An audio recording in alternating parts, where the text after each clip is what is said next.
오늘은 원주시 지정면 간현리에 있는 조엄 선생 묘소에 왔습니다. 선생은 조선 후기의 문신이자 정치가로 무엇보다도 백성을 먼저 생각한 분이었습니다. 영조 14년 생원시에 합격한 뒤 1752년 정시문과에 을과를 급제한 후 본격적으로 관직에 올랐습니다. 선생의 벼슬살이는 단순한 출세가 아니었습니다. 언제나 마음속에 백성이라는 두 글자를 품고 있었고, 그중 가장 상징적인 업적이 바로 고구마의 도입과 보급이었습니다. 어릴 적 제 고향에서는 고구마를 감자로 불렀고, 감자는 따로 하직감자라고 부르곤 했습니다. 왜 고구마를 감자라고 불렸는지 자료를 모으는 과정에서 알게 되었는데, 본래 고구마의 명칭은 감저였습니다. 그런데 일본에서 들어오며 그 발음을 한자로 옮겨 고구마라고 하였고, 이것이 고구마로 부르게 되었습니다. 1764년 통신정사로 일본에 파견되었다가 귀국 길에 고구마 종자를 들여왔습니다. 사실 1차로 들여온 종자는 재배에 실패했으나 다시금 도전하여 2차로 들여온 종자는 마침내 성공을 거두었습니다. 당시 조선은 흉년이 이어져 곡창지대인 호남에서조차 굶주림이 발생했고, 영조가 자신의 반찬을 줄이고 쌀을 풀어 구휼할 만큼 어려운 시기였습니다. 그런 상황에서 고구마 재배의 성공은 백성들의 생명을 구하는 희망이 되었습니다. 오늘날 우리에게 고구마는 별미로 즐기는 간식이지만 그 뿌리에는 조엄 선생의 수고로움과 백성들의 눈물이 녹아있다는 생각이 듭니다. 일본에서 돌아온 선생은 대사관, 예조참판, 공조판서 등 요직을 거쳤습니다. 그러나 그의 관직 생활은 순탄치 않았습니다. 1770년 평안도 관찰사로 부임했을 때 토세력의 부정을 바로잡으려다 오히려 그들의 반발로 탄핵을 당했고, 정조가 즉위한 뒤에는 홍구경의 묵으로 파직과 유배를 당했습니다. 결국 1777년 유배지에서 생을 마감하게 됩니다.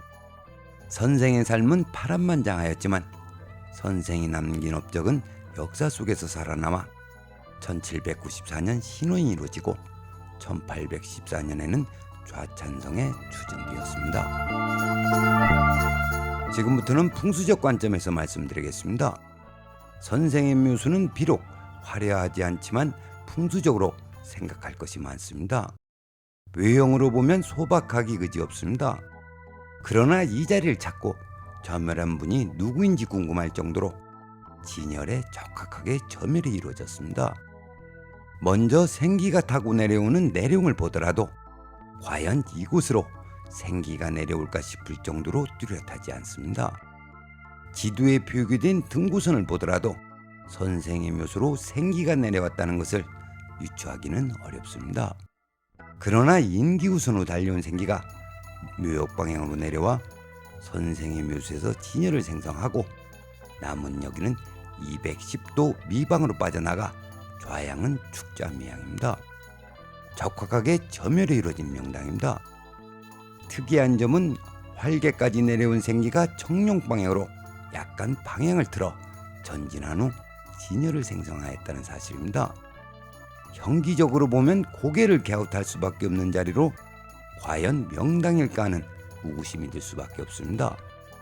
이런 곳에서는 순수기감으로 생기의 진행 방향을 알아야만 적확한 점열이 가능하고, 이것이 풍수의 진정한 묘미라고 할 수 있습니다. 여기서 저는 외모로 사람을 판단하지 말라는 물지무의 고사가 떠올랐습니다. 이는 사람에게만 해당하는 말이 아닙니다.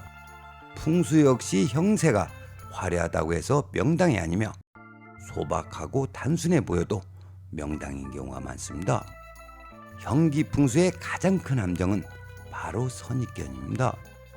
눈에 그럴듯해 보이는 곳일수록 허화에 그치는 경우가 많은데, 그 이유는 진열은 비밀스러운 곳에서 생성되기 때문입니다.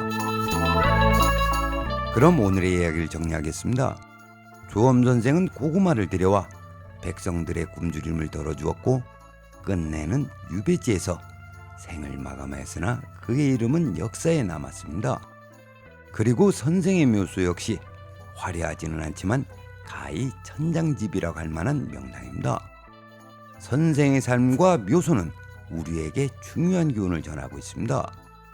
눈에 보이는 화려함에 속지 말고 본질을 꿰뚫어야 한다는 것. 이것이 곧 풍수의 진리이자 삶의 지혜라고 말입니다. 오늘은 여기까지 하겠습니다. 시청해 주셔서 감사합니다. 구독과